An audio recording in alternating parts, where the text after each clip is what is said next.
Janice, really good to chat to you. We are so delighted that you've accepted the role of community pioneer in West Cheltenham. How do you feel after the interview and accepting the position? Emotional, a bit sort of all over the place, really. I'm really excited about the prospect. Feels like a bit of a new adventure to be part of. It's a bit daunting, but I get a real sense that God's in it. So, you know, the way it's worked out with perfect timing, perfect place, perfect remit for me, that I'm just trusting him it all. But it's going to be a big wrench for us to leave here. We've been here nearly 30 years. So to leave that sort of home, family home and spiritual home is going to be tough, I think. Yeah, so where are you? Tell everyone where you are and a little bit about yourself. Okay, so I'm in Tiddenham Parish, which is right in the furthest reaches of the Forest of Dean, just on the Welsh border before you fall into Wales by Chepstow. And I'm sort of a community minister here. I've been doing 7 years of that. So I did 3 years on placement while I was training as an ordained pioneer, and then the last 4 years as a curate. Yeah, and the particular things you have been doing as a pioneer. Yeah, so the main thing, I suppose, has been setting up a community centre, sort of working with local residents to do that in one of the villages where there's no church building. And then establishing sort of all sorts of different community activities, like a memory cafe for those with dementia, a homework club, board games cafe is one of my favourites. It's all about sort of like encouraging volunteering and participation to try and develop a greater sense of community in an area where there's quite significant deprivation. And then I've also served as a chaplain to that community centre, sort of, you know, offering prayer and trying to encourage faith conversations. And then over the last couple of years, we've launched a fresh expression of church, which is called The Well, which is a sort of a drop-in style of church. I've not seen anything quite like it before, very pioneering. So over a 10-hour period, we have an act of worship on the hour, every hour, complete with a chiming clock. And it's only once a month, and it's only small, but it's already a few unchurched folk have been coming along and beginning to grow in their discipleship. So that's been really exciting. Yeah, wow, you have been busy, and there's much here to do. But listen, before that, you had a previous career? Yeah, so my background is in primary teaching.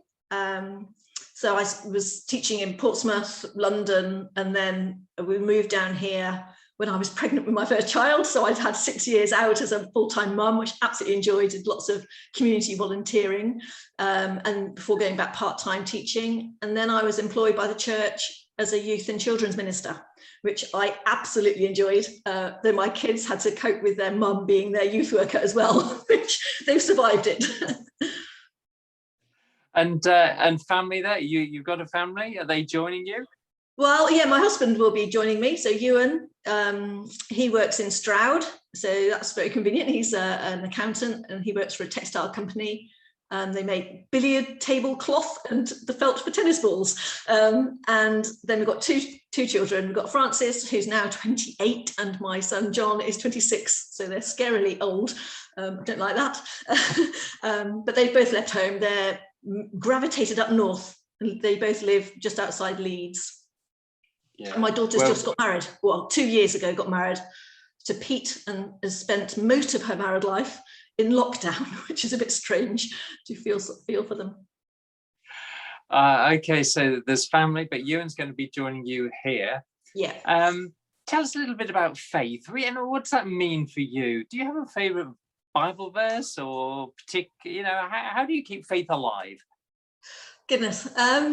I had a whole short list of options here of Bible verses to choose from, but I ended up thinking, actually, the favourite story I have is the story of Peter walking on the water. And Jesus calls him out of the boat, and he steps out, and he's already really excited. And then he looks at the wind and the waves about him, and he starts to sink, and he cries out, and Jesus immediately puts out his hand.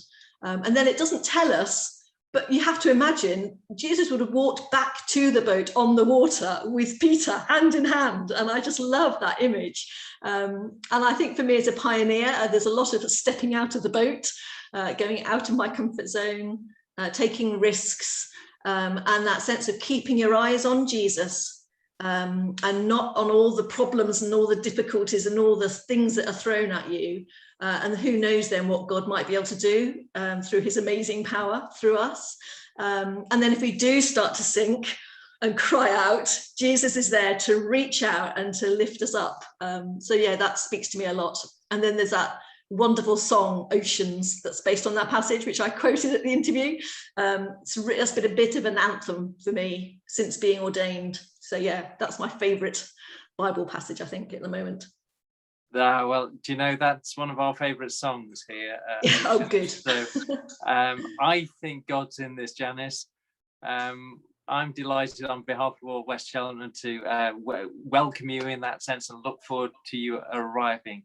Thank you. We look forward to getting to know you so much better. But thank you for joining us today. That's great. Thank you.